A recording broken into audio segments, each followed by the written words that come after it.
entre a concepção esférica e a convexa da Terra. Vamos entender por que essa mudança. Como é que eu passei minha vida toda acreditando nisso? Onde está o engano da ciência tradicional? Vamos descobrir o porquê desse engano e por que esse engano permanece até hoje.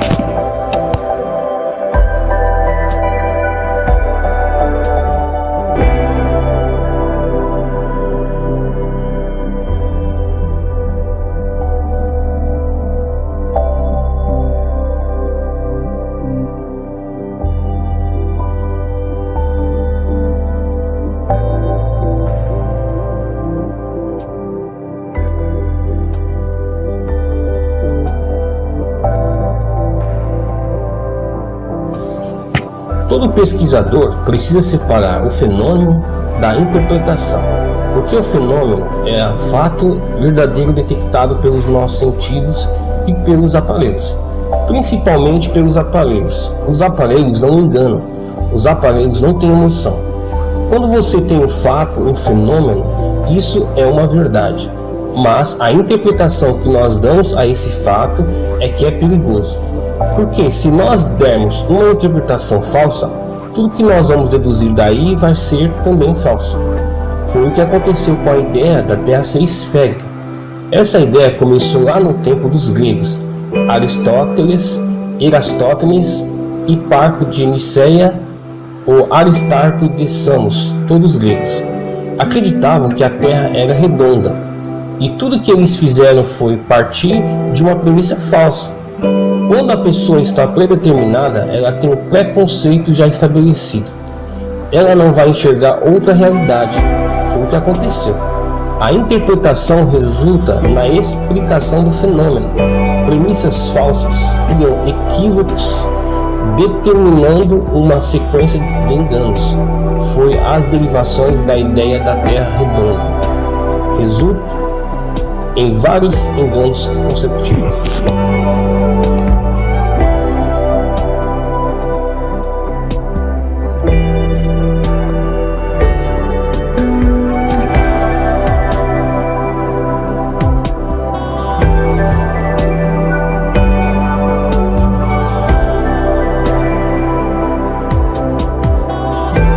Esse aparelho é o estereoscópio.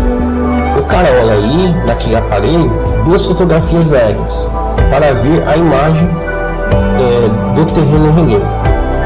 Ele está comparando, ele está fazendo um trabalho de fotografia. Esse fotógrafo desconhece a curvatura da Terra, porque o trabalho dele é feito num espaço muito pequeno, em 3 quilômetros.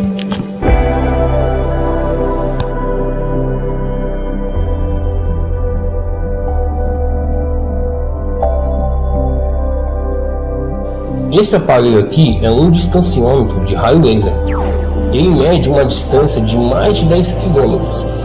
Esse aparelho tem um canhão que emite um raio laser. Dentro do aparelho tem 3 frequências.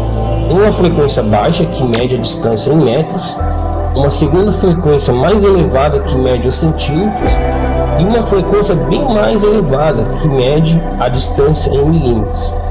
Portanto, um aparelho de alta precisão. Esse aparelho, uma vez medido, ele faz a correção da curvatura da Terra nos cálculos da cartografia. Se não tem a curvatura, o que é que eles estão corrigindo? Eles estão corrigindo outra coisa, e não a curvatura da Terra. Olha bem a questão de interpretação.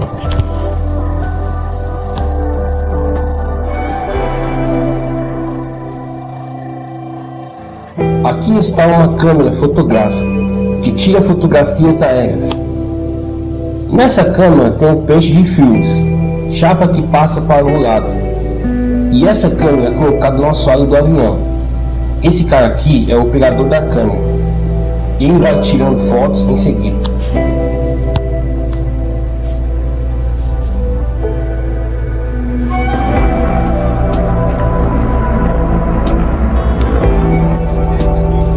Aqui está uma câmera fotográfica moderna que fica dentro do avião.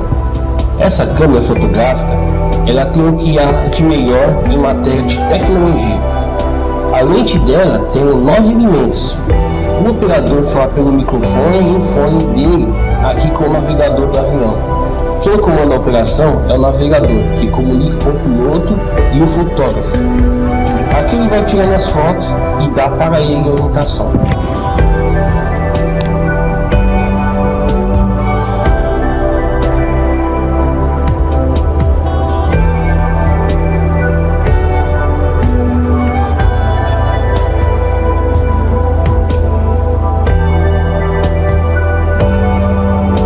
Aqui é um aparelho chamado estereoscópio. Olhando as fotografias, vendo esse aparelho chamado estereoscópio, a imagem releva e compara detalhes com o mapa que tem aqui ao lado. Isso é um trabalho também de cartografia e de revisão. Esse aparelho é altamente sofisticado.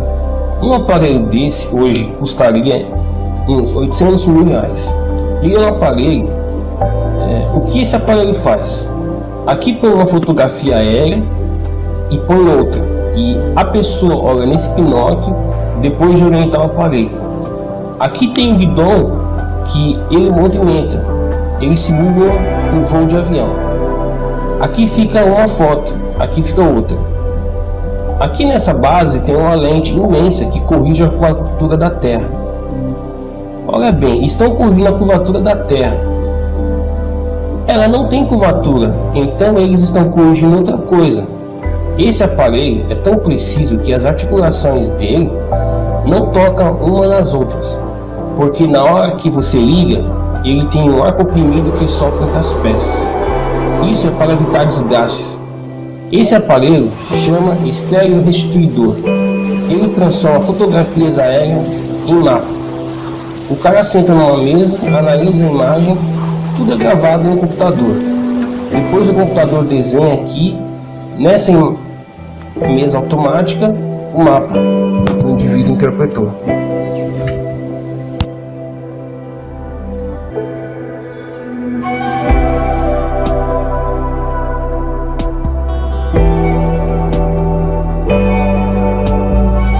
O Erastótenes era um grego que morava na cidade de Alexandria, lá no Egito. Ele era geógrafo. Ele trabalhou na biblioteca de Alexandria. E examinando o documento dessa biblioteca, ele encontrou uma informação valiosa, que no dia 21 de junho, às 12 horas, na cidade de Siena, tinha uma cisterna. O sol ficava empinado dentro dessa cisterna. Nessa data, aqui, e ele então morando em Alexandria, colocou uma vareta e mediu a sombra, ou seja, ele mediu a inclinação do Sol naquele lugar, Alexandria. Ele sabia que o Sol estava lá em Siena, formando um ângulo de 90 graus. Aqui o 90 graus, com a linha do horizonte. Com isso, ele deduziu matematicamente que esse ângulo que é igual a esse, eles são ângulos pela matemática alternos e internos.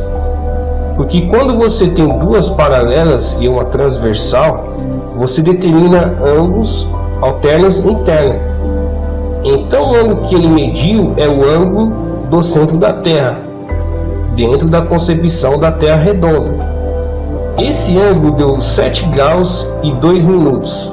Com isso, sabendo a distância de Alexandria a Siena, ele ficou sabendo qual pode calcular o equador, linha da circunferência terrestre. Em resumo, por que ele fez isso? Porque ele acreditava que a Terra era redonda. E ele já tinha essa ideia pré-concebida.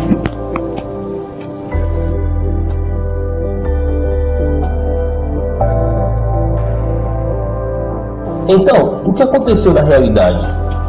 Ele estava na Terra convexa. Essa é a realidade, é o fato. Ele estava na Terra convexa. O ângulo que ele mediu estava aqui. E aqui estava a cisterna.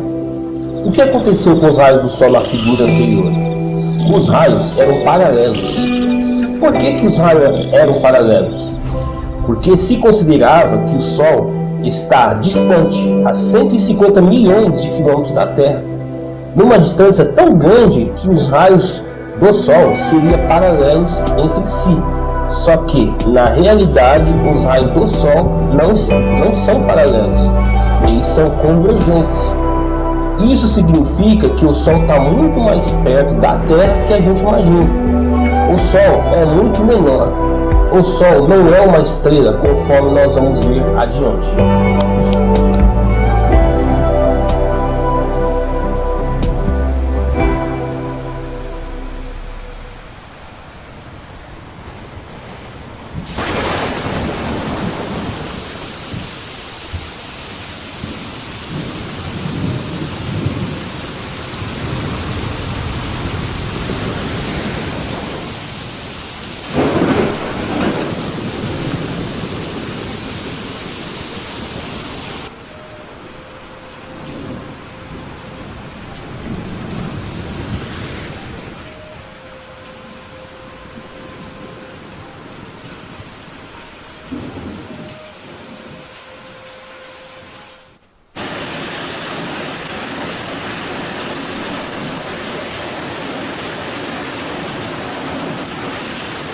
Isso aqui é um desenho que foi medido a distância da Lua à Terra.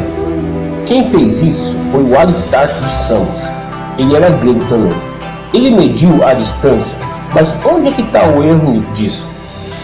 Nem precisamos entrar no cálculo, porque o raciocínio dele estava certo, matematicamente. Mas o erro dele é porque ele pensava que estava na superfície curva, quando na realidade ele não estava na superfície curva. Então, a conclusão que ele tirou dessa distância é uma conclusão falsa. A Lua não está tão longe quanto pensam. O Sol não está tão longe quanto pensam, entendeu? Aí que estava o engano da ciência.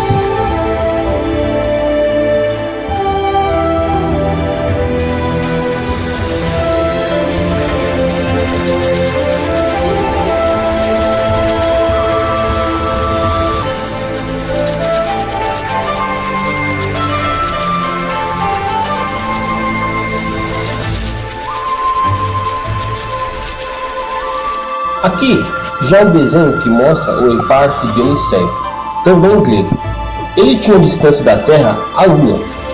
Observando o eclipse da Lua, a Lua fazia esse movimento. Ele mediu o tempo do eclipse e dividiu por 2 e descobriu esse ângulo aqui, que é igual a esse com esse. Com esse cálculo, ele mediu a distância do Sol, que é conhecida até hoje como 150 milhões de quilômetros. Ele se enganou porque ele partiu da medida do Aristarco da Lua. Ele considerou a Terra redonda. Olha bem, ele está num cenário onde as águas são niveladas num plano único, e ele achava que estava numa Terra redonda. E com isso, as conclusões dele foram erradas, por causa dessa ideia pré-concebida, que a Terra era redonda. Isso tudo era comum no meio dos gregos.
Continuando na pesquisa, descobrimos o seguinte: a única pessoa que fez uma medida mais precisa da Terra foi esse francês, Charles Marie de la Condamine.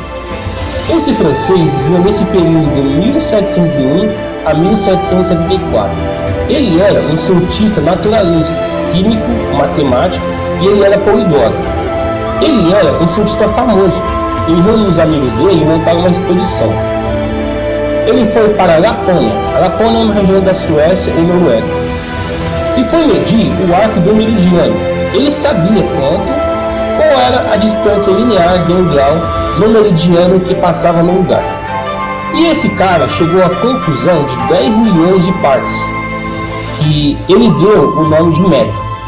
Aí ficou criada essa convenção, metro, unidade de medida. O que significa metro? A 10ª milionésima parte do quadrante terrestre. O que é quadrante? É a distância do Polo Norte até o Equador. Tem 10 milhões de metros. Então esse metro foi transformado numa barra de platina iridiada e está em Paris no Vitrine Internacional de Pesos e Medidas. Ele esteve na Espanha, no norte da África, no Equador e na Amazonas.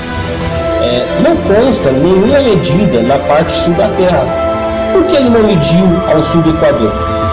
Porque ele tinha a concepção que a Terra era esférica. E ele mediu a metade da esfera. Ele não precisava medir a outra metade, porque a outra metade é igual, entendeu? Isso pode ter sido um erro, porque se ele tivesse feito a medida no sul, ele podia ter descoberto alguma coisa diferente. E isso não aconteceu, né?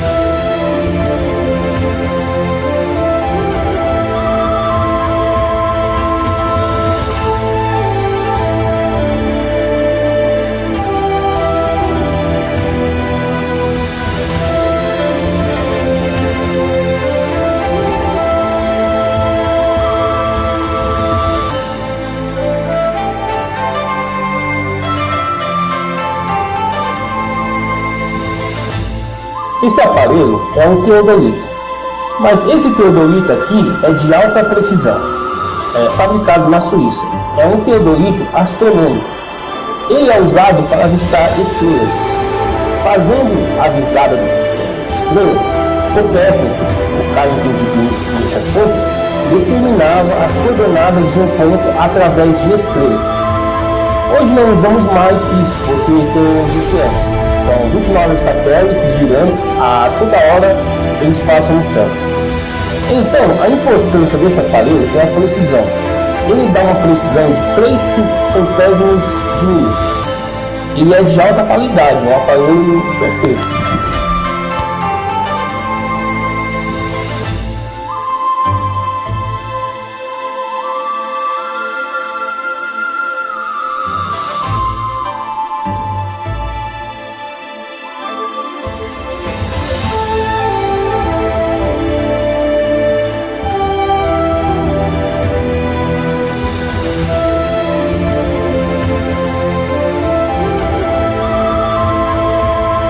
Se eu colocar esse aparelho aqui em Brasília e outro aparelho lá na cidade de Roma, a gente combina com o cara lá de Roma, nós vamos olhar a mesma estrela na mesma hora e vamos medir o ângulo dessa estrela.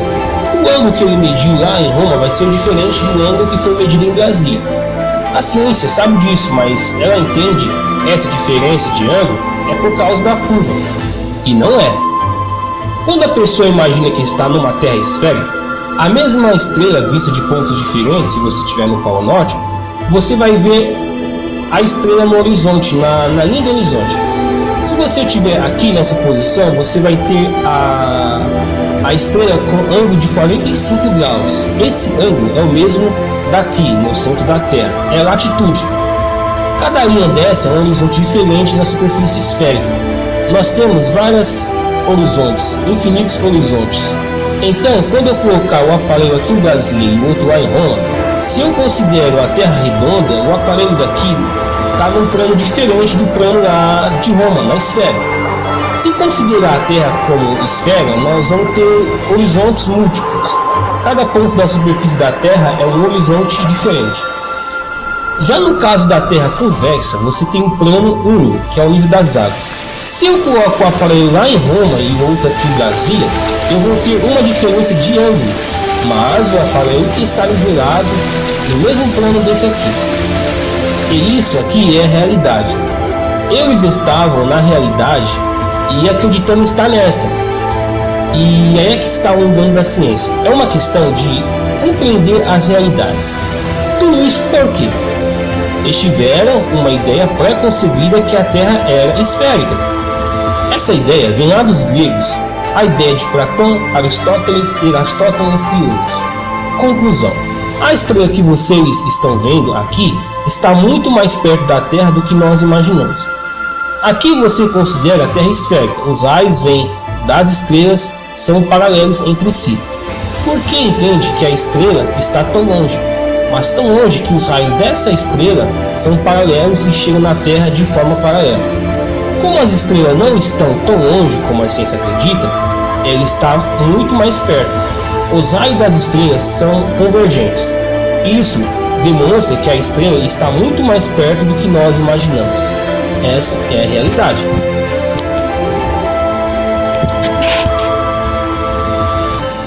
O que nos é ensinado em geografia? Que a Terra é redonda, ela gira em torno de um eixo. Esse eixo é imaginário e abstrato, e que esse eixo da Terra tem uma inclinação em relação ao plano do Equador. E por isso que nós temos as estações do ano. O Sol bate aqui perpendicularmente no hemisfério norte, então nós vamos ter o verão. O Sol está em cima do Trópico de Câncer, que passa na cidade do México. 6 meses depois, o Sol vai bater perpendicularmente no hemisfério sul, no Trópico de Capricórnio, que passa na cidade de São Paulo.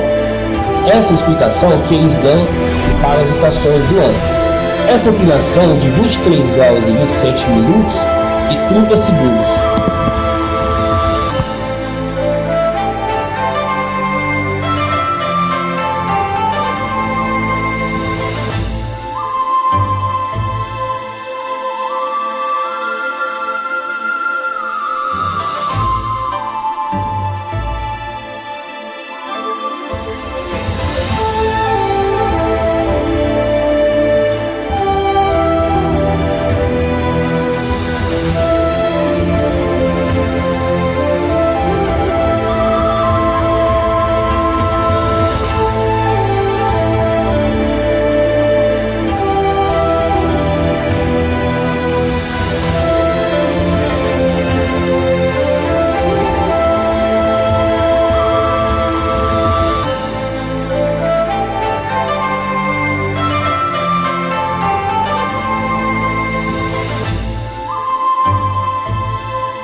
Nesse desenho, mostra com mais detalhes o que explica a ciência tradicional.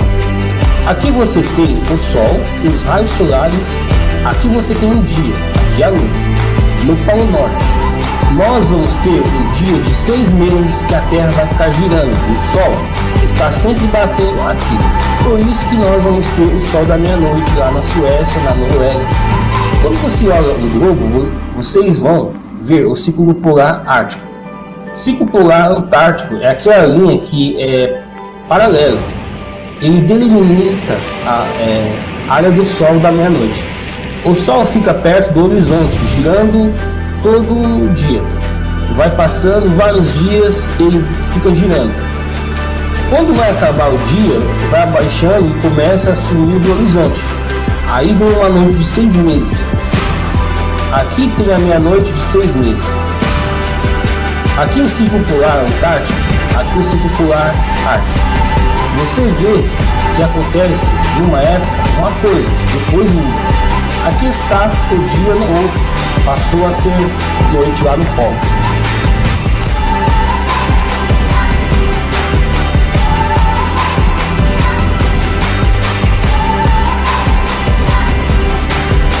Aqui é o contrário. Quando nós temos as estações intermediárias, que é a primavera e outono, o eixo da Terra fica em distâncias iguais do Sol. Por isso é que nós temos as estações temperadas. Volta no dia 21 de março e a primavera 23 de setembro. Isso aqui é chamado equinócio. O outro é considerado solstício.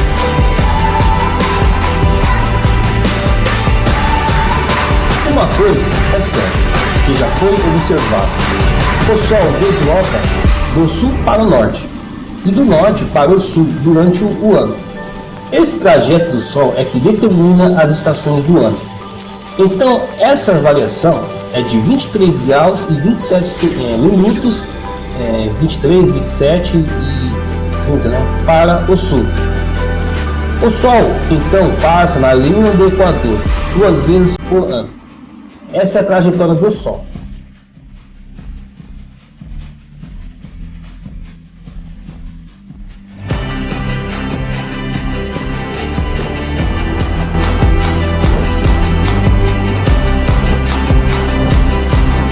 Essa trajetória do Sol permite nós fazermos o relógio sazonal. Esse relógio sazonal qualquer pessoa pode fazer. Você chega num lugar alto, em uma montanha, e assenta uma pedra. Aí você sobe nessa pedra quando for o dia 21 de junho, no pôr do sol. O sol vai estar aqui, você tem que estar lá no lugar, no dia 21 de junho. Aí você põe uma pedra marcando um solstício. O solstício que vai lá no hemisfério norte. O sol está lá no hemisfério norte. Quando o sol estiver no dia 21 de dezembro, você vai para aquela pedra, sobe nela e põe uma outra pedra, marcando a posição do sol. O sol passa aqui no dia 23 de setembro e dia 21 de março.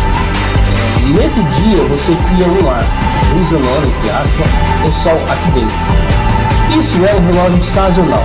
Todo mundo pode fazer isso no lugar certo e na hora certa.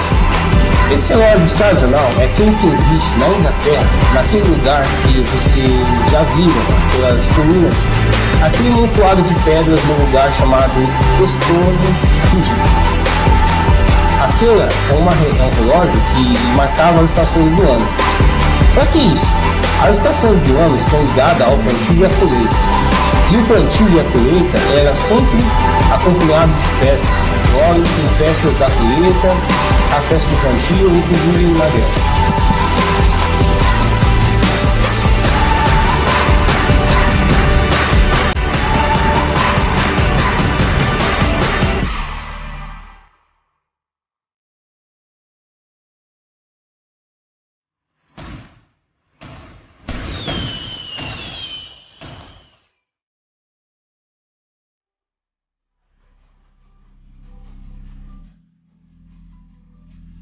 Comparação entre o modelo esférico e o modelo convexo. No modelo esférico, o Trópico de Câncer tem o mesmo tamanho do Trópico de Capricórnio. Já no modelo convexo, o Trópico de Capricórnio é o dobro do tamanho do Trópico de Câncer.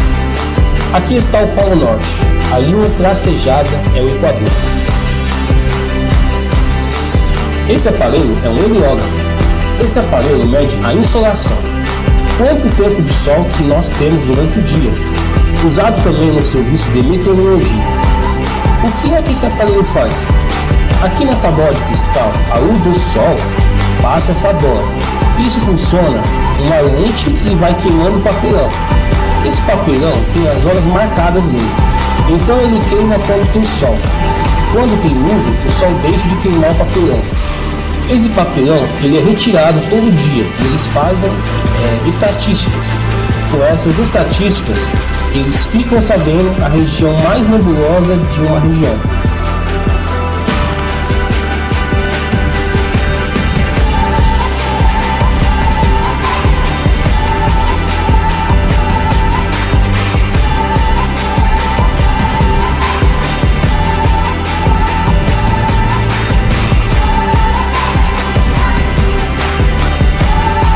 O aparelho que estalca papelão.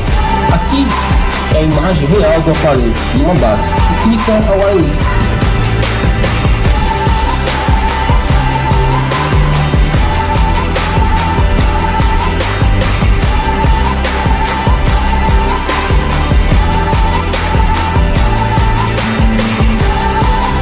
O analema é o trajeto que o Sol faz do norte para o sul. Quem é que fez essa pesquisa? Está aqui escrito em Texas Stats Constitute Diabetes Server, o Serviço Geodésico dos Serviços Costeiros dos Estados Unidos. Eles fizeram essa pesquisa e criaram esse gráfico que é o analema. Esse 8 é o trajeto que o Sol faz. Então, você olha o seguinte, na concepção esférica, aqui está o ponto zero. Pela concepção esférica, o Sol percorre a linha reta e faz esse movimento do tópico de Capricórnio até o tópico de Câncer. Uma linha reta na concepção esférica. Na concepção convexa, o Sol faz esse 8. Então, nesse sentido, ele vai passar nesse ponto no dia 15 de abril, vai para lá, dá a volta e passa aqui de novo, no dia 1º de setembro. Aí ele vem para a parte sul da Terra. Vocês estão vendo que tem uma diferença dessa volta para cá? Ela está representada aqui de lado. Por que tem essa diferença? Porque a Terra não é esférica, ela é convexa. Então, explorando esse gráfico aqui, nós vamos ver o seguinte: o Sol fica mais tempo no hemisfério sul e na América do Sul. Parte da África, na Austrália, demora mais tempo aqui. Isso altera o clima. Daqui desse ponto até aqui nós temos 31 minutos de diferença. Essa diferença acontece em um ano e nós não percebemos. Por que nós não percebemos? Porque o nosso sistema de hora está padronizado em um trajeto retilíneo do Sol.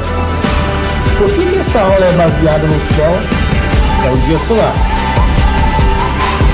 Então, essa diferença existe e nós não percebemos. E por coincidência, essa diferença de 31 minutos está exatamente em Brasília e também na cidade de Ilhéus, na Bahia.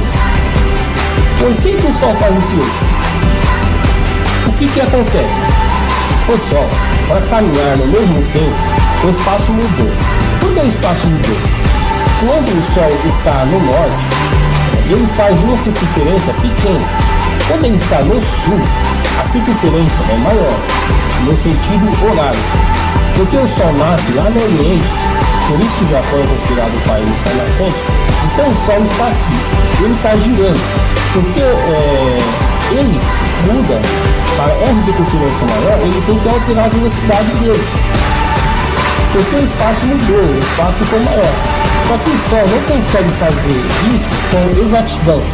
Ele se ajusta, mas fica uma defasagem de tempo. Por isso que ele faz esse 8. Para a pessoa fotografar o analema, tem que ter muito critério. Tem que ter um programador para fotografar o analema. Tem que ter muito critério. Você tem que ter uma máquina com um programador que dispara fotos em 2 dias. Ele tem que estar num lugar desértico que não tem luz e ninguém pode mexer nessa máquina. Por isso que você tem que conhecer a condição climática do lugar que não pode ter luz. Aqui está o desenho da Terra. Olha bem que coisa interessante. As águas são niveladas. Existe um nível único. Aqui estão os continentes da América do Sul, América do Norte, África, Europa e Ásia. Essa parte azul são 2 muralhas. Essa parte azul, nas extremas, é o Polo Sul. Esse centro é o Polo Norte. Aqui no centro, a Terra é como um disco. Mas isso aqui é um perfil, é uma conclusão que vocês vão tirar ali. Com a Terra convexa, nós não conhecemos o universo inteiro. Nós só vemos a metade do universo. Existe uma parte que nós não vemos, A gente pensa que sabe de tudo, nenhuma área oculta que nós não conhecemos. Se nós estamos aqui desse lado, nessa superfície plana, tudo que está debaixo do universo nós não vemos. Outra coisa, o Sol não é uma estrela. O Sol é um vórtice. Ele é uma janela de outras dimensões para a terceira dimensão. Ele joga energia de outras dimensões para a Terra. E essa energia é devolvida para outras dimensões através dos buracos negros. E o Sol é um sistema de dois. Ele tem um par, ele é um par. Tem um Sol luminoso e um Sol escuro. Então, o Sol está aqui jogando a luz dele. Ele não joga a luz para trás. Ele é igual um farol. Ele é o que fica girando na superfície da Terra. Ele é pequeno, está muito mais perto. Quando ele está aqui, é o tópico de câncer na cidade do México. Ele está clareando o Polo Norte, dia de 6 meses, sol da meia-noite. Quando ele vem para o sul, se desloca para cá, tem trópico de Capricórnio, que passa na cidade de São Paulo. Aí ele vai clarear o Polo Sul e não clareia mais o Polo Norte. Ficou escuro. Esse lado aqui, à noite, o Sol fica girando assim, constantemente. Então, olha quantas conclusões que nós tiramos. O Sol percorre, desloca do norte para o sul formando um 8. E ele tem uma defasagem de tempo que nós não percebemos. Nós não vemos todo o universo, nós vemos parte do universo. E nós estamos de um lado da Terra, da concepção esférica. A esfera tem vários lados, infinitos lados. Então os cientistas acham que estão vendo o universo todo, mas eles não estão vendo. Tem uma parte que eles não conhecem. Quanta coisa que nós temos que aprender aí.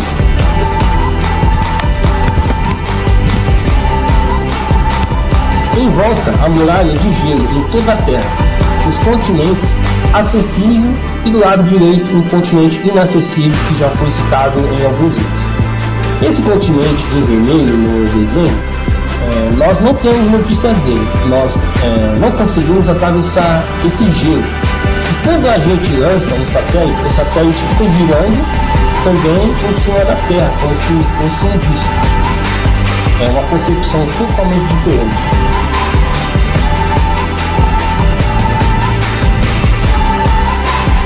Aqui no Cruzeiro do Sul, vocês podem observar isso. Se você chegar às 7 horas da noite, o Cruzeiro do Sul vai estar inclinado. Aí você vai estar observando ele. Quando chegar de madrugada, o Cruzeiro do Sul inclinou para o lado. De acordo com a ciência tradicional, esse movimento do Cruzeiro do Sul é porque a Terra está girando em torno de um eixo. Então, dentro dessa concepção, eles projetaram o eixo da Terra. Aqui no universo, eles criaram o sul do universo, chamado Nadir. O norte do universo, chamado Zenit. E com isso, os cientistas construíram um mapa celeste. Criaram a esfera celeste, baseada na Terra esférica.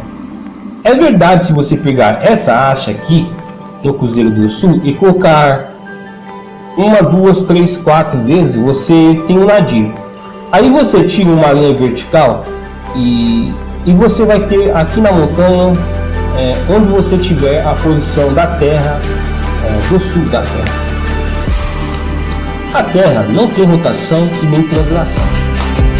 Se ela não tem rotação e translação, são as estrelas que estão girando em torno da Terra. Mas isso contraria a ciência tradicional, porque eles falam que as estrelas estão tão longe, anos-luz de distância. Como ela vai dar uma volta em um dia? Para dar uma volta em um dia, ela tem que contrariar a lei da física, que a velocidade pode ser superior a 300 mil km por segundo. Então, o que acontece? Olha, é questão de interpretação. A estrela Alfa Centauro é a mais perto da Terra. Aqui está a distância e o raio do movimento que ela faz. A estrela Alfa Centauri está a 4,1 anos-luz da Terra, de acordo com a ciência. Pela forma da circunferência, você tem 2 pi. Coloca os valores aqui e você vai descobrir que a estrela Alfa Centauri Para dar uma volta em torno da Terra, ela vai precisar de mais de 25 anos, de acordo com a ciência tradicional.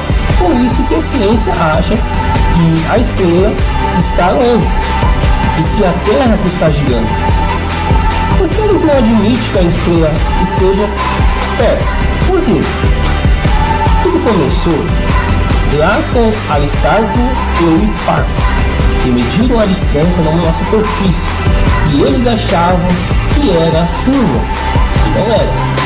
Ora, os íons foram acumulando cada vez mais.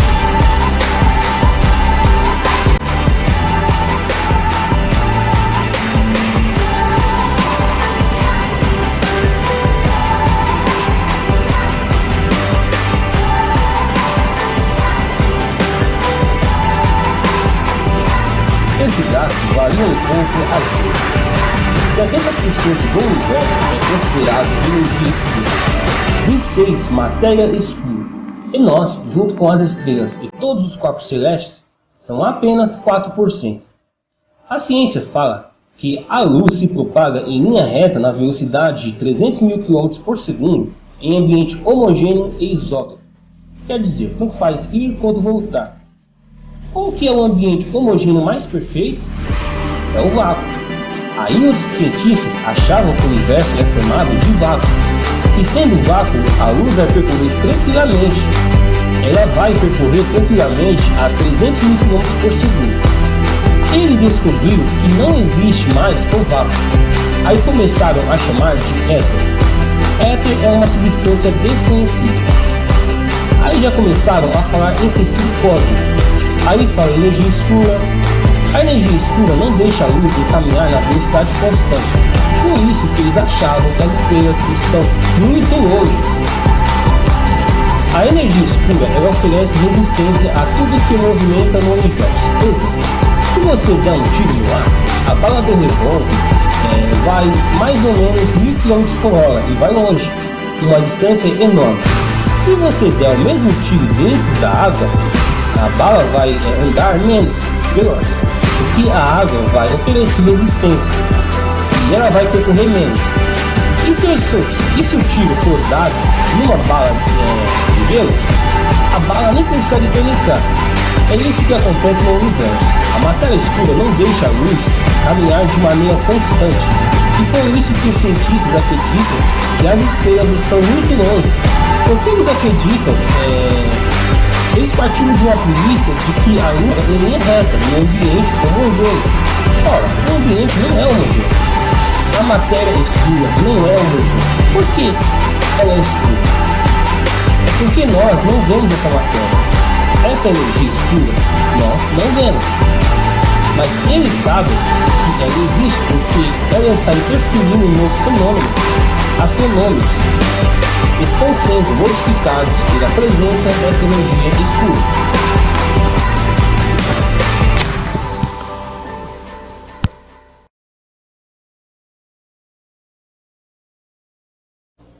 Paradigma. Mudar de paradigma significa todos nós carregamos um pacote de crenças. Todo mundo tem suas crenças. As crenças regem toda a nossa vida. Quando você muda de cor, a sua vida também muda. Tem pessoas que passam a vida toda achando que está tudo igual, não tem nenhuma mudança. Muitos preferem as mesmas crenças. Essa resistência é uma questão de ego. Vaidade é uma questão de ego. Ninguém quer pensar muito. Ninguém quer entender as coisas. Depositam toda a confiança, mas podem estar enganados, porque existe segundas intenções nas lideranças mundiais. Não contam tudo para nós, apenas uma parte da verdade. Para nos tornarmos consumidores, compradores, simples assim.